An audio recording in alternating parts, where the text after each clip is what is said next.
Why is Green Goblin considered the most nightmare-level villain in Spider-Man movies? Not because he's the strongest, not because he's the most ruthless, but because across more than 20 years, he left permanent scars on 2 generations of Spider-Man, and almost dragged that friendly neighborhood hero into darkness. Today, let's look at the Spider-Man trilogy directed by Sam Raimi, together with Spider-Man: No Way Home, to see just how terrifying Green Goblin really is. First, the biggest difference between Green Goblin and other villains is that he never truly wanted to defeat Spider-Man. What he wanted was to destroy Spider-Man's spirit, his beliefs, and his identity as a hero. Green Goblin once said a famous line: "A hero's greatness is not in his power." But in the moment when the world eventually turns against him, he clearly saw Peter's greatest weakness, his kindness, and his overwhelming sense of responsibility. During the famous bridge scene, Green Goblin forced Spider-Man to make a choice. Should he save the woman he loved, or save a cable car full of innocent children? It was a perfect psychological trap. Goblin wanted Peter to understand something cruel. You cannot save everyone. No matter how heroic you are, random tragedy will eventually defeat you. He even tried to tempt Peter directly. "With power like yours,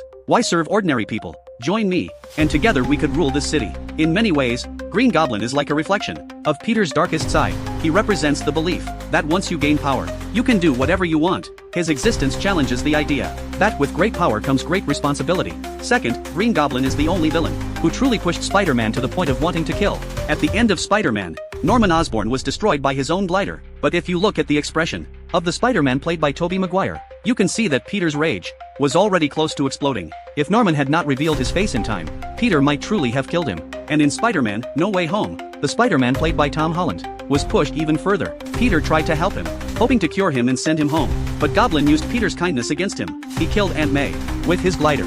That moment completely shattered the third Spider-Man. Before this, Peter always believed that everything would work out in the end. But Green Goblin showed him a cruel truth. Your mercy can become the weapon that destroys the people you love. At that moment, Green Goblin completed the cruelest lesson Spider-Man had ever faced. He didn't just kill a character, he almost killed the innocent heroic dream shared by 3 generations of Spider-Man. If the other 2 Spider-Men had not appeared to stop him, the third Spider-Man might really have used the glider to kill Goblin.